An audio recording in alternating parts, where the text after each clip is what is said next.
It wasn't 2 weeks after the traveler brought A back to the real world when she noticed that her familiar was avoiding her like the plague. Before she retreated, Miko was essentially attached to her. They spent every day together. The Kitsune had been in her shrine maiden training, but that was long ago. Her companion was no longer in training. Hadn't been for a few hundred years, and now A was trying to figure out how to be the Archon her nation deserved. She was meeting with new generals, even though they had already knew the shogun. A herself had yet to be acquainted. She talked with each clan's head, discussed meeting strategies with Kujo Sara, and heard more of what the traveler had done for her nation while the puppet was actively hunting them down. Now, even though she knew Miko had her duties, it seemed like they would have at least greeted each other more than the brief bit they had talked right after the traveler united them. A sighed. There was so much paperwork to go through to release the decree that she administered with one announcement. But alas, she knew now that this had to be done, but at the end of the day, she had time to go through a stroll to the shrine every evening, keeping an eye out for the pink fox. As she made it to the tree and she still didn't see Miko, she huffed in annoyance. She was obviously avoiding her now. The shogun stalked up to a shrine maiden who was busying herself trying not to stare at the Archon. You, what's your name? A asked the young maiden, looking up. Me? It's Ryabai, my lord. Thank you. Would you please tell Miss Miko to meet me in Shinju Forest? She'll know the spot. And quickly left the shrine to wait for the Kitsune. A was now sitting on a fallen log, the glowing flowers surrounding her. She never would have guessed how this small patch of woods had changed over the course of time.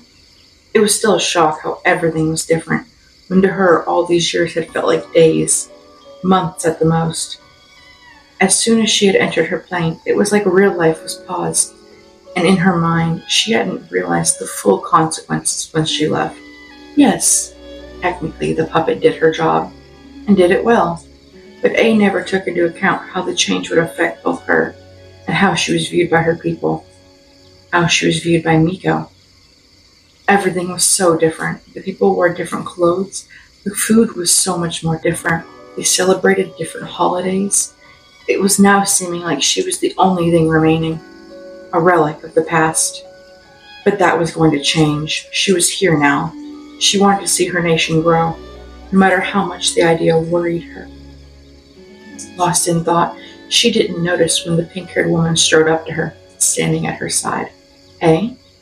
Hey, you wanted me? Yes. I haven't seen much of you at all since I returned. I miss you, she said after a pause, looking up. The other woman laughed, and it wasn't the beautiful sound the Archon remembered. I've missed you too. I've missed you for 500 years. I've missed you for holidays and tragedies. I missed you when I became the Gujai. I missed you when I had to send I'm not even sure how old the traveler is, into your plane. I've had to work under the Shogun, and the Shogun is as much you as you were Makoto. And yeah, you may appear similar to the untrained eye, but every day stung, knowing you weren't there, seeing the Shogun make decisions that you would bite back bile at, all because your last order was eternity. Eternity only existed for you, not me, not anyone else. She took breath. I was yours completely, and you left, and now you think you can come back and it's all the same, as if I wasn't also in pain. Actually, forget me ever being in pain over losing anyone, because I'm already over it. I've had a bit over 500 years, you know? Miko bit out, like she was either holding back a scream or a sob.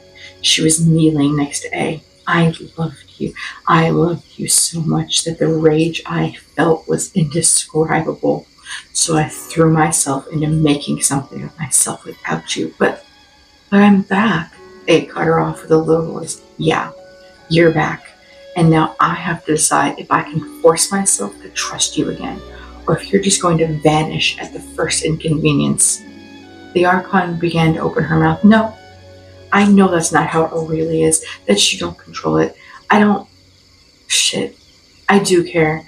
I understand that this is awful for you two, but I am in so much pain.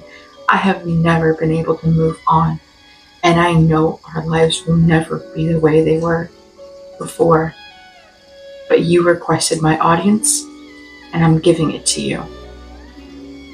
"I understand," A sighed. "I understand that it wasn't handled correctly, that many things should have been dealt with differently. And I'm sorry, and I hope eventually I can prove to you that you can trust me again, that you can be my familiar without fear. You did an impressive thing, even getting my attention with the traveler, but I had my reasons, and even though they were flawed reasons, that's all I had to work with." "Yeah, I know," Miko sighed.